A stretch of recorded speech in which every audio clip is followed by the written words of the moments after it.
This is a newly refreshed 2024 Model 3 Performance that costs $55K new. And this is a 2020 Model 3 Long Range that goes for around $25K used. I've driven both, and I think Tesla's made a generational leap with the 2024. But is it worth double the price over buying an older model? I'll leave that for you to decide. Let's take a quick look at the progress Tesla has made over 4 years, and also go over what they didn't change that I think they should have. Starting with the front, they most notably changed the profile of the headlights. So instead of looking like an angry frog, it looks more like a modern car. They haven't changed the sides much over the years, but this 2020 version has chrome plastic trim, whereas the new ones are blacked out, which I prefer. The 2024 Model 3 Performance probably has the best aero covers Tesla has designed so far, but you can also remove them at the cost of around 10 miles of range. The non-performance versions have an option to get these alloy wheels that haven't really changed much over time. The rear has big changes as well. The older version has the T Tesla logo, whereas the new one has the letters spelled out. I actually prefer the older one. I think it looks a little cleaner.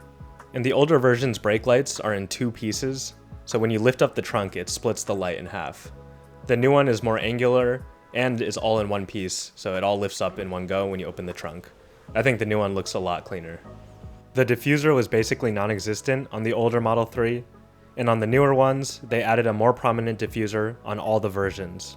But there's a massive hidden change with the 2024 Model 3 Performance. The 2023s and earlier had a completely flat bottom, even the Performance version. But the 2024 Performance is packing some hidden changes underneath. They added what looked to be Venturi tunnels and fins that help with stability at high speeds and potentially generates a little more ground effect with faster moving air going underneath, creating lower pressure. I'm sitting here in the old Model 3 Performance Long Range, and I'll tell you, sitting here has made me appreciate how far Tesla has come with their build quality. The side panels are totally different. This material is different here. You can hear how hollow it sounds. It just feels like it has a lot of give and pushes in very easily. They've done an excellent job on the new ones. Those feel rock solid. Everything's just far more solid. Makes a solid thump. There's no rattling. You can see more piano black plastic here. These window rockers feel really cheap. They have a creaking.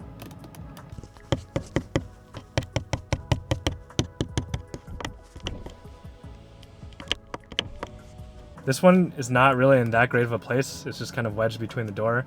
Very small change, but they've improved where this sits, so you can much better press with your thumb on the new versions. And you're probably thinking, oh, he's just comparing a Tesla against a Tesla. Well, I have tried other cars, including this Polestar 2, and I made a video comparing it against the Model 3. And basically, the build quality in the Model 3 is just as good as that of the Polestar.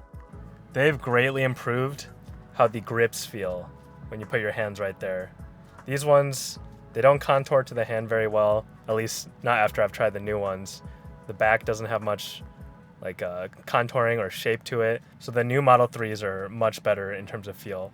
Also, the material is different. This one is kind of their old version of the pleather, and it feels fine, but it's a little rubbery.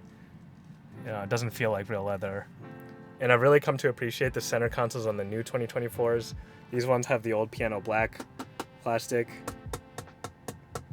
Sounds very cheap. And I don't know who designed this, but you have to open this by pushing it in like this, and your hand just scratches against the plastic. It's not even that smooth. It's kind of hard to close.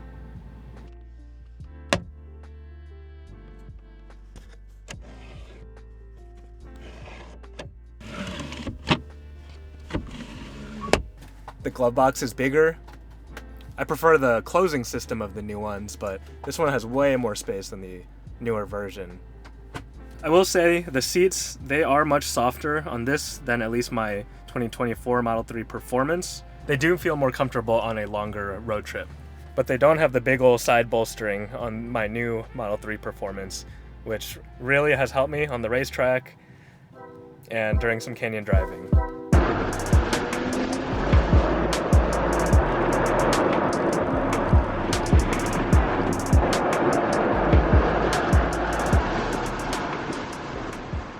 And finally, let's go over some things I hope Tesla improves. The battery is one of the biggest things for me. They haven't really changed the range much of these cars over the past few years. The battery technology has pretty much stayed the same, and hopefully they add some of the crazy new LFP batteries coming out of China, the company CATL. Those are promising some pretty crazy range and fast charging. And they really need to fix their turn signal buttons. I've encountered these buttons sticking, so I literally can't press them when I'm driving, and a bunch of other people have reported the same as well. I actually got these serviced recently, and we'll put out a video about that soon. And Tesla, just add a heads-up display to this car.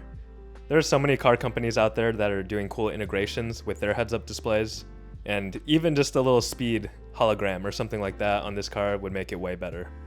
But in summary, Tesla's come a long way and is producing some of the most competitive cars on the market.